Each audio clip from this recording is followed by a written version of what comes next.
வீட்டு விலங்குகள்: நாய், பூனை,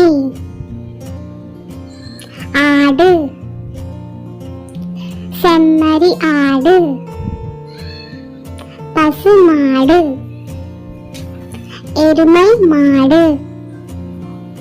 காளை மாடு, பன்றி, கோழி, சேவல், வான்கோழி, கிளி,